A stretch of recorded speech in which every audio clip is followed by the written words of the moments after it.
You're listening to the Corbett Report.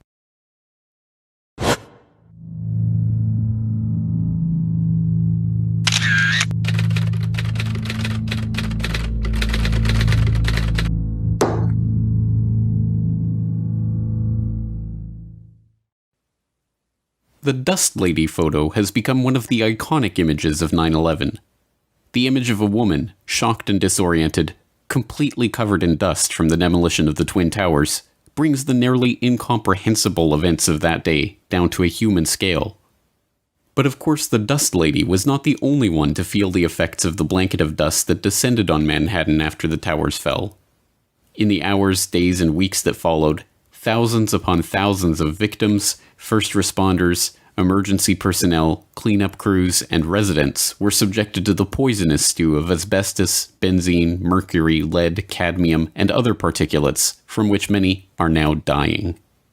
Dr. David Prezant, Chief Medical Officer with the New York Fire Department, spent 7 years examining more than 10,000 firefighters, those who were at the World Trade Center site after 9/11 and those who weren't. And we found an increase in all cancers combined, a 19% increase in cancers compared to the non-exposed World Trade Center group. Talk about the most pressing medical issues facing 9/11 first responders right now. Cancer. In the beginning, in the first few years, it was respiratory, but now it's cancers.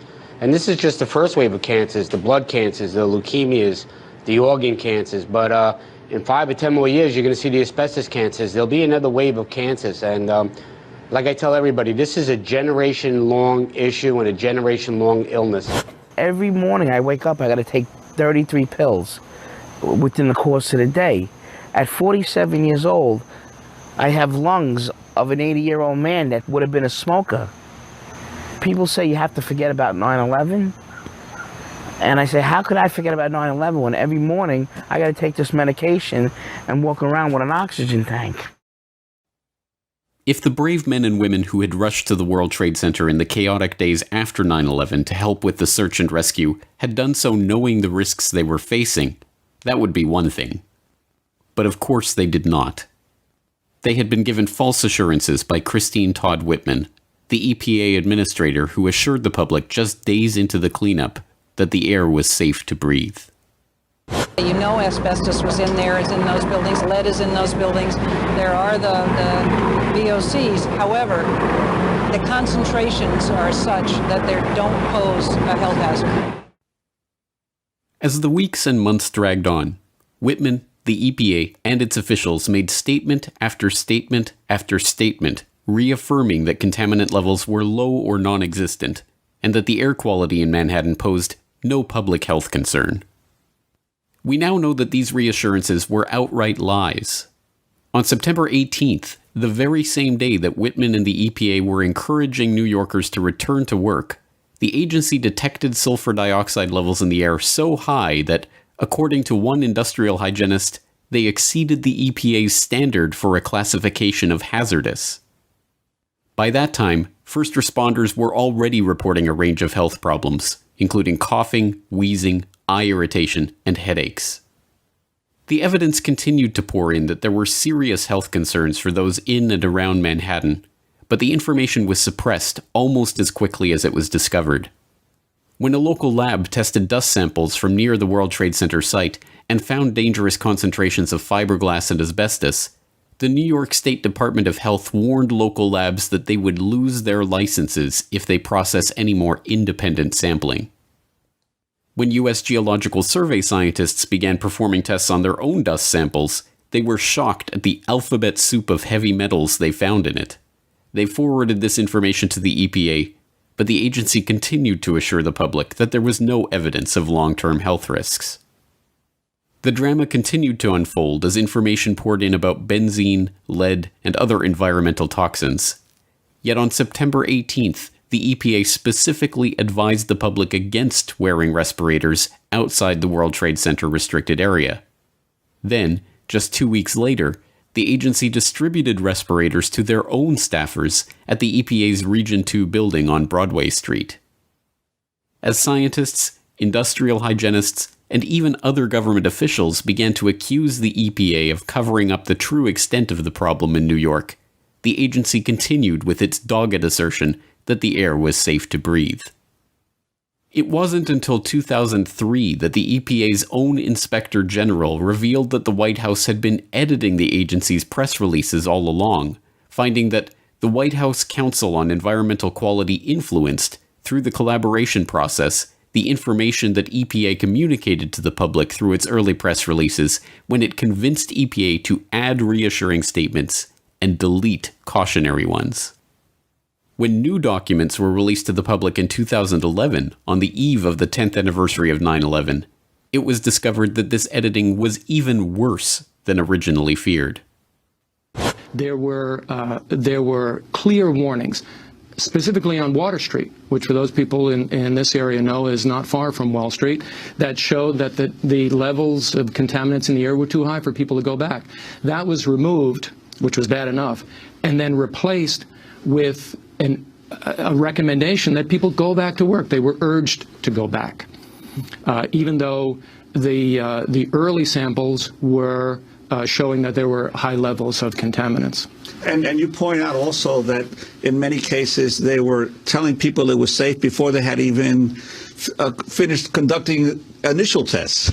In one email exchange that happens on the 13th, so it's just a day and a half later, the people in Washington at the White House Council on Environmental Quality are telling the people up here, hey, Christine Whitman is coming up. She's going to talk to reporters because all the results so far have been so positive. Well, all the results so far showed almost nothing because there were almost no results. And yet they were committed to this message of reassurance despite the facts. And that's not the way it should happen. Outraged at the fact that they had been lied to and their lives put at risk, residents and workers in Lower Manhattan and Brooklyn sued Whitman and the EPA in 2004. In a 2006 ruling allowing the class action lawsuit to proceed, Judge Deborah A. Batts of Federal District Court in Manhattan excoriated Whitman, finding that her baseless assurances that the air was safe increased and may have in fact created the danger to people living and working in the area. Ruling that the EPA did, in fact, make misleading statements of safety about the air quality, Judge Batts said, "The allegations in this case of Whitman's reassuring and misleading statements of safety after the September 11, 2001 attacks are without question conscience-shocking."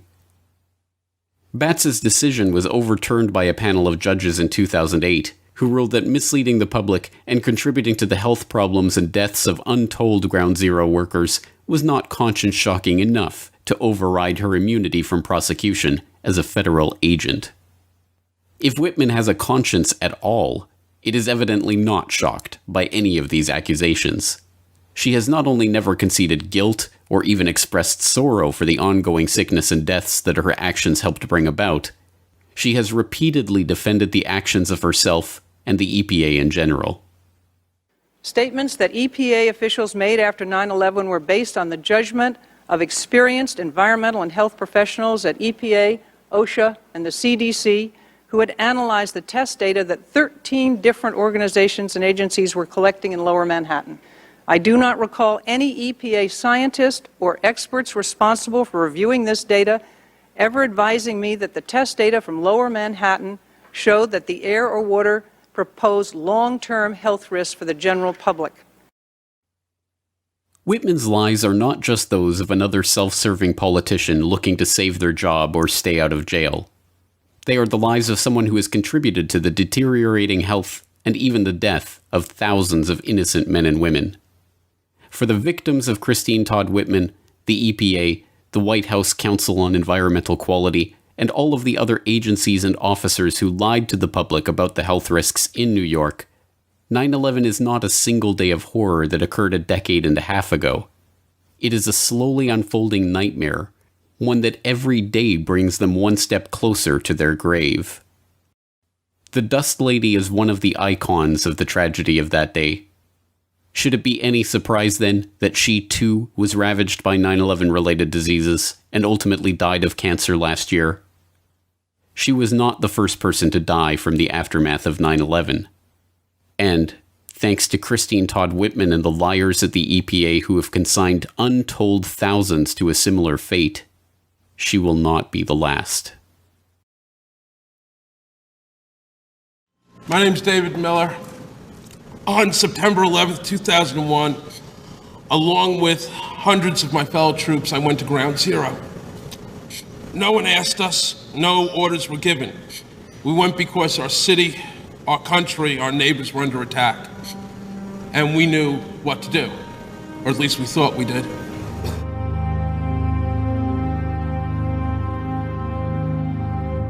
On September 13th, we marched back in groups of 2s and 3s at first, and then dozens until there must have been more than 200 of us, carrying ropes, ladders, tools of every kind, back into the smoke and the poison and rubble where we reached an intersection with hundreds of civilians cheering us on. Our uniforms were torn and soiled. Our resolve was simple: to stay and dig as long as we had any hope to save anybody. I want to tell you about how sick some of these brave men and women have become. I want to tell you about how the mayor refused to accept the fact that not dozens, not hundreds, but many thousands of us were contaminated, sickened, and poisoned by the most toxic combinations of building materials in the history of disaster relief. And that for 5 terrible years, he ignored that fact.